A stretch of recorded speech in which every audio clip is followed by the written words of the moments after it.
5 years after the luminous star, Ingrid Bergman bid farewell to the world, when it seemed all the complexities, all the whispers, and the lingering echoes of rumors surrounding this screen legend had finally found eternal rest amidst the dust of time. An astonishing secret, seemingly hermetically sealed within the inner sanctum of the past, suddenly burst open. Its revelation created a veritable seismic shock that reverberated not just through the opulent heart of Hollywood, but across the globe, sending ripples of disbelief through the collective consciousness of film enthusiasts. This was no unearthed scandal from the shadowy depths of history, nor a long-lost cinematic masterpiece making a dramatic reappearance after decades of oblivion. What truly stunned and utterly bewildered cinephiles and the public across the globe was a confession, whispered from the lips of one of American cinema's most powerful and revered gentlemen, a man whose reputation and integrity were as unyielding as a fortress wall. He admitted to having shared a secret, passionate, and deeply hidden love affair with Ingrid Bergman during their collaboration. This wasn't merely innocuous gossip. It was a metaphorical dagger, plunging deep and mercilessly into the shimmering, flawless monument that the world had so carefully sculpted in her image. Instantly, a haunting, insistent question arose in the minds of everyone. If an icon of absolute elegance, of pristine, unblemished beauty, and of unwavering cinematic morality harbored such a complex, multifaceted, and mysterious private life, then how much did we truly understand about Ingrid Bergman throughout all those decades? Or was it all simply a dazzling illusion, masterfully crafted by the very machinery of Hollywood, and into which we, the unsuspecting public, had blindly, perhaps even passionately, believed?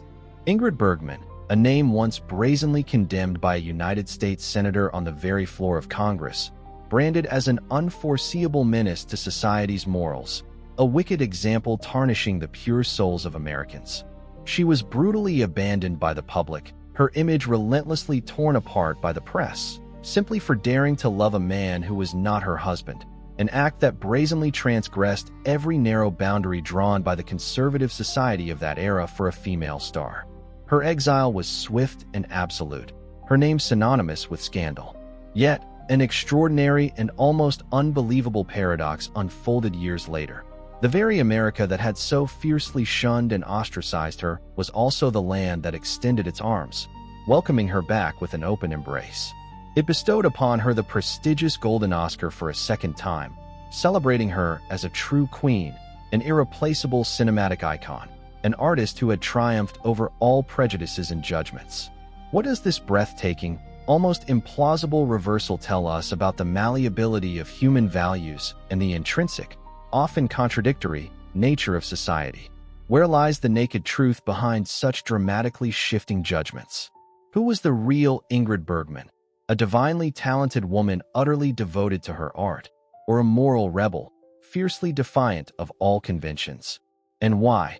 In a constantly shifting world where new icons emerge and vanish swiftly, does her story retain its profound relevance, still echoing with deep, poignant lessons for today's era, an age where the concept of cancel culture has become an ever-present, pervasive obsession?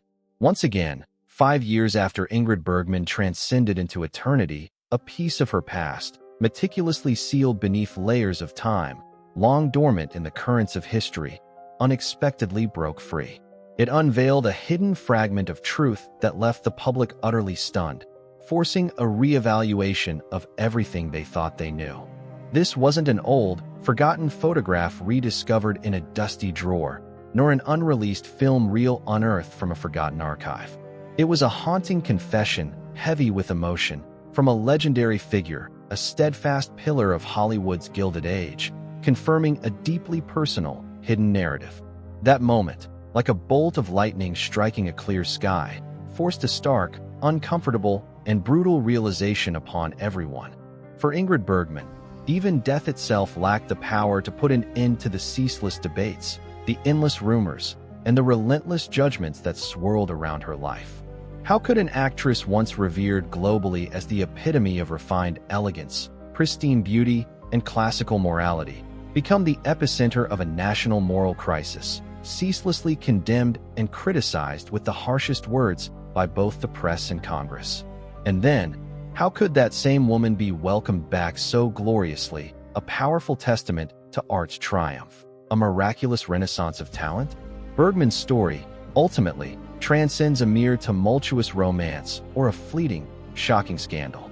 It serves as a sharp, unyielding mirror, reflecting Hollywood's insidious process of sculpting glittering angels, adorning them with the most lavish praises, elevating them to ethereal pedestals, only to relentlessly punish and even destroy them when those angels dare to descend to earth, daring to live the full, authentic life of a flesh-and-blood human being, with all their joys and sorrows, their passions, and their very human flaws. Ingrid Bergman drew her first breath in 1915 in Stockholm, Sweden, a seemingly ordinary beginning for any child. Yet her life would soon be indelibly marked by profound loss, a deep scar etched into her early childhood. When she was barely 2 years old, her beloved mother, Friedel Adler Bergman, departed forever, leaving behind an immeasurable void, an unhealable wound in her tender, fragile soul. Her father, Justice Samuel Bergman, a true artist with a burning passion for photography and beauty, poured all his boundless love and unwavering, intense faith into his little daughter, convinced that destiny had ordained her to shine brilliantly on a much grander stage than the quiet streets of Stockholm. He incessantly captured her image, patiently coaching her on how to pose, how to express herself before the lens, gradually implanting in Ingrid's innocent mind a notion both beautiful and subtly perilous. The gaze of the public, the incessant attention of the outside world, could entirely shape one's destiny, perhaps even one's very identity. The singing lessons meticulously arranged by her father not only revealed his desire for her to have a stable profession, recognizing the precariousness of an artistic life, but also his fervent wish for her to have a stage, a place to unleash her burgeoning talent, to touch the hearts and souls of an audience.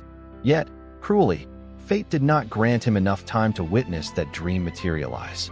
When Ingrid had just turned 12, he succumbed to a virulent stomach cancer, plunging the young girl into utter desolation, now an orphan.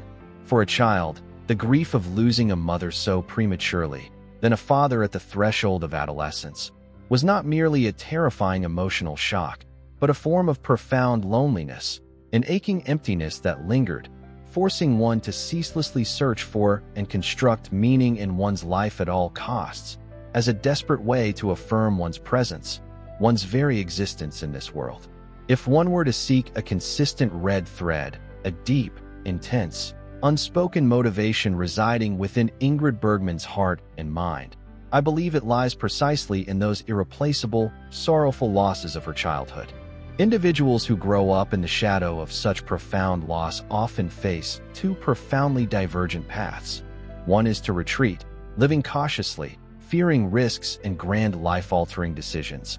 The other is to plunge headlong into life, with such an intense craving to live that even a second's hesitation feels like being completely swallowed by an infinite void. Bergman unequivocally belonged to the second type, a perpetual seeker and creator, driven by an almost desperate need to fill the void. She turned to acting not solely because of innate talent or a burning ambition to conquer the screen, though she possessed both in spades, but because acting offered her something very concrete, very tangible, something she deeply yearned for: the feeling of being seen, of being heard, of existing clearly, vibrantly in the eyes of others. It was her chosen way to fill the immense emptiness that loss had carved into her soul, a way to affirm her presence in a world that had taken so much from her. After experiencing a string of minor, often uncredited roles and realizing she could simultaneously earn a living and feel profound happiness while standing before the camera, she embraced it as destiny taking shape, a purpose for living finally discovered. She did not hesitate to enroll in the prestigious Royal Dramatic Theatre School, renowned for nurturing Sweden's finest talent, but was just as ready to abandon it when the irresistible opportunity for film beckoned. This audacious decision might have displeased, even angered, her teachers, who saw a rigorous theatrical path ahead, but it reflected a deeply ingrained Hollywood instinct within Bergman, even before she ever set foot in the movie capital. She refused to wait for anyone's permission to live her life fully, to follow the call of fate, the true calling of her heart, with an uncompromising passion. Bergman married Peter Lindstrom, a seemingly dependable dentist, and together they built a home, welcoming their beautiful first daughter, Pia. In the eyes of the public at the time, this appeared to be the perfect script, an impossibly ideal archetype that every woman aspired to. A beautiful woman, blessed with undeniable acting talent, a respectable career, and a serene, happy family. All the ingredients were there for her to become the ideal symbol society wished to idolize and adore, a picture of domestic bliss and professional success. Yet, Bergman was not one to be content with the narrow confines of such societal norms, which she found stifling. Her heart harbored a far greater longing, a persistent, gnawing question that many ambitious Americans also posed to themselves as they gazed towards the dazzling, shimmering lights of the Hollywood dream. Was life merely about being just safe enough, just stable enough, only to sink into lifelong blandness and insipidity? Bergman yearned for a larger stage, where her talent could expand without limits, where she could truly be herself, unshackled by expectations, and she knew that stage awaited her in the land of the stars and stripes. America, the promised land of grand dreams and boundless possibilities.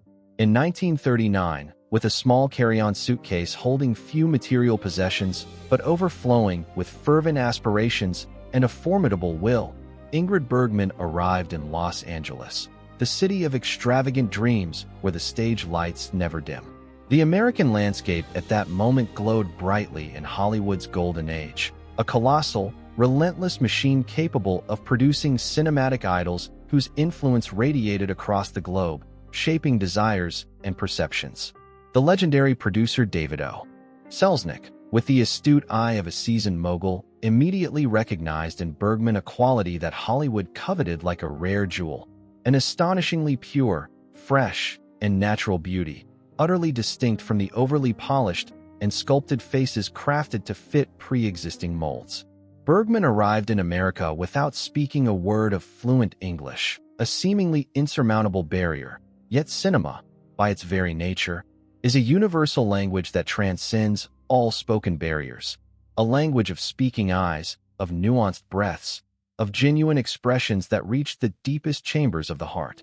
Her debut American film, Intermezzo, A Love Story, became a resounding success, and her initial plan to merely complete the film and return to her husband and child in Sweden dissolved like sea foam, swept away by the siren call of fame and destiny, pulling her deeper into its irresistible current. From that moment, Ingrid Bergman officially stepped into the relentless gears of the Hollywood machine, a machine that generously bestowed upon her every conceivable zenith of fame, abundant wealth, and boundless adoration from millions, but simultaneously demanded her absolute allegiance, requiring her to become an inseparable part of its ruthless, fiercely controlled system, often at great personal cost. The singular characteristic that also shaped Ingrid Bergman's tumultuous, dramatic destiny was her absolute refusal to docilely submit, her unwavering unwillingness to be entirely assimilated into the Hollywood mold. Hollywood, by its very controlling nature, constantly sought to mold and sculpt every star into a perfect, easily consumable product according to its desires, stripping them of individuality. Yet, Bergman defiantly rejected many of these demands. She steadfastly preserved her naturalness, her authenticity in both her acting and her personal style, eschewing the glamour and artifice that defined many of her contemporaries. Initially, this became a unique competitive advantage, helping her stand out amidst a dazzling constellation of stars who, at times, felt artificial and lacking in depth, making her seem refreshingly real. However, that very advantage also proved to be a deadly trap, an invisible set of shackles. Once you were framed in the public imagination as a sweet, pure, crystal-clear saintly girl, every real-life action, every gesture you made, would be subjected to unsparing scrutiny and judgment, as if you had implicitly signed an invisible moral contract with the public. In America, particularly during the tumultuous 1940s, the Hollywood star system demanded not just pure acting talent, but also rigidly adhered to a harsh, unforgiving, performative morality. An actress was not merely expected to play a good woman on screen. She was also implicitly expected to be a genuinely good woman in real life, precisely in the way the public wished to believe in and idolize her, embodying an impossible ideal. I have no intention of claiming that Ingrid Bergman was entirely blameless in her personal choices. She did, indeed, engage in extramarital relationships, pursuing romantic adventures that defied the stringent social norms of the era. And perhaps, she also fully savored the rare freedom and boundless power that supreme fame afforded her, treating it as a well-deserved reward for her immense talent and the sacrifices she had made. However, what elevates Ingrid Bergman's story far beyond a conventional question of personal right and wrong, transforming it into an era-defining tragedy, a deep scar etched into cinematic history, is the brutal way society, with all its harshness and cold judgment, reacted when her meticulously crafted perfect image shattered. Bergman entered the 1940s with a career experiencing an unprecedented, brilliant ascent. Casablanca had immortalized her face in world cinema, an eternal symbol of love and sacrifice, etched into the collective memory.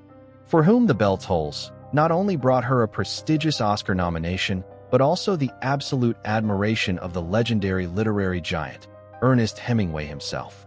But it was precisely at this zenith of her glittering career, when she seemed to have it all, that her private life was stretched to its breaking point, torn between her familial duties and the potent, alluring magnetism of Hollywood, a city where everything was permissible, save for mediocrity and, as it turned out, authenticity. The climax of the moral crisis surrounding Ingrid Bergman erupted with volcanic fury when she departed Hollywood for Italy to work, and there, she fell passionately in love with the brilliant director Roberto Rossellini, a man both captivating and talented, yet also controversial and known for his unconventional life. This ardent, tempestuous love affair led to a shocking event that sent tremors throughout the world. She became pregnant while still legally married to Peter Lindstrom, a flagrant transgression of societal codes.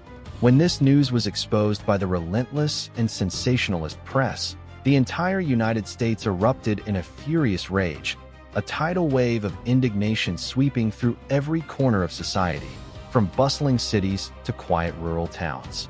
The public was not just incensed by the act of adultery, but more profoundly by the collapse of the saintly image they had so cherished and revered, now lying in complete ruins, shattering their idealized perception. Senator Edwin C. Johnson did not hesitate to stand on the congressional podium, publicly condemning Ingrid Bergman with the most venomous words, transforming her from a beloved film star into a grave political issue, a direct threat to the nation's moral fabric. Bergman was publicly punished with savage cruelty, branded as an emblem of moral decadence and a promiscuous lifestyle. But hidden deeper beneath all those harsh judgments lay an era-defining truth. America at that time was fiercely defending a system of social values built upon traditional moral frameworks, a system that Hollywood itself, ironically, had helped to construct by creating perfect, unblemished star images, only to then turn its back on its own creations when they ceased to be flawless, revealing a profound hypocrisy. After the storms and tempests of her life, the public condemnations and professional setbacks, Bergman found a new anchorage with Lars Schmidt, a Swedish stage producer, and she continued to dedicate herself relentlessly to her art, working tirelessly and passionately until the insidious cancer struck. She never stopped, never surrendered to fate or illness. She continued to act, continued to labor, continued to live with passion and intensity, as if the stage itself were her lifeblood, an inseparable part of her very existence, a place where she could always find refuge and meaning. She drew her last breath in 1982, precisely on her 67th birthday, bringing to a close a life filled with dramatic twists and turns, rife with challenges, yet also magnificently brilliant, leaving behind a monumental artistic legacy that would outlive any scandal. Yet, even after she had returned to dust, posthumous revelations continued to emerge, stirring her legacy, refusing to allow her to rest in peace, testament to the enduring fascination and controversy surrounding her. The legendary actor Gregory Peck publicly acknowledged the profound romantic relationship he shared with Bergman on the set of the classic film Spellbound, unveiling yet another secret love affair that added layers to her already complex personal history. Simultaneously, her first husband, Peter Lindstrom, carried a lingering bitterness until his final days and did not hesitate to level harsh, critical accusations in his own biography, further deepening the fissures in her carefully reconstructed image. Once more, Bergman's re-established persona was severely tested, placed under the public's judgmental gaze, forcing new generations to grapple with her story. But one undeniable truth, one self-evident fact, remained. The artistic legacy she bequeathed, the roles that resonated deeply with audiences, endured timelessly and remained unshaken by any scandal or accusation, proving that true art can transcend the vicissitudes of personal judgment. The most profound reflection stemming from Ingrid Bergman's life isn't whether her individual choices or pivotal turning points were right or wrong. Such judgments are inherently subjective, deeply personal, and often fleeting. Instead, what truly demands our deepest consideration is the unsettling eagerness with which society constructs impossibly perfect, utterly unrealistic moral archetypes, elevating individuals to unattainable heights of purity, only to then turn on the real person behind that flawless facade with a chilling cruelty, even malevolence, the moment they inevitably fall short of these manufactured expectations, betraying an illusion that was never truly real. Ingrid Bergman, through the profound personal tragedy that unfolded in her life, stands as one of the most poignant and pioneering examples of what we now widely recognize as cancel culture.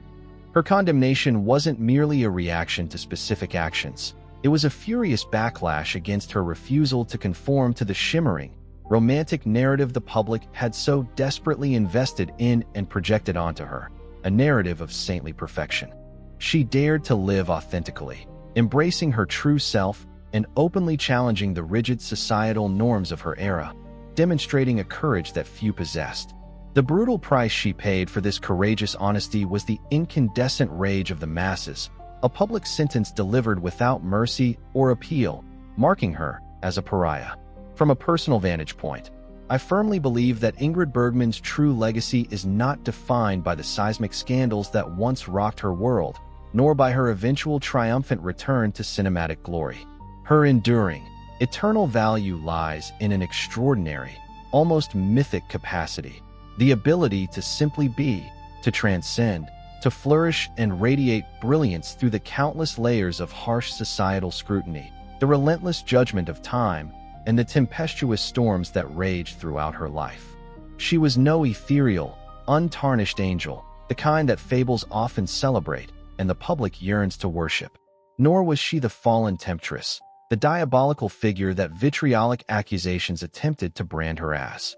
She was, in essence, a woman of flesh and blood, an artist of unparalleled talent and fierce ambition, brimming with an insatiable hunger for life and love. Crucially, she was a being replete with inherent contradictions, a complex tapestry woven with profound inner depths. It was precisely these internal conflicts, these juxtaposed facets of her character and life story, that rendered her more authentic, more vibrantly human, and ultimately, far more deeply resonant than any manufactured, idealized persona Hollywood ever sought to impose upon her. In her raw, unvarnished complexity, she became an enduring emblem of the human condition itself.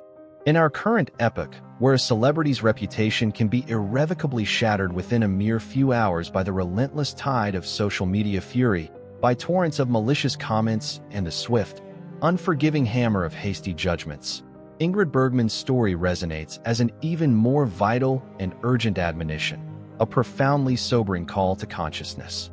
The line between artistic expression and private existence, between a carefully curated public image and the multifaceted truth of the individual, is rarely straight, often fiercely antagonistic, and frequently the genesis of profound personal tragedies. While society undoubtedly retains the right to pose ethical questions and uphold moral standards, it is equally imperative that we engage in a sincere, non-egocentric self-interrogation. Are we genuinely capable of loving and admiring the real person, complete with all their inherent flaws, internal struggles, and the excruciatingly difficult choices they face? Or are we merely captivated by an exquisitely edited, perfectly rendered version, a seductive illusion we ourselves meticulously construct within the confines of our own minds, a comforting fantasy that shields us from the unsettling truths of human imperfection?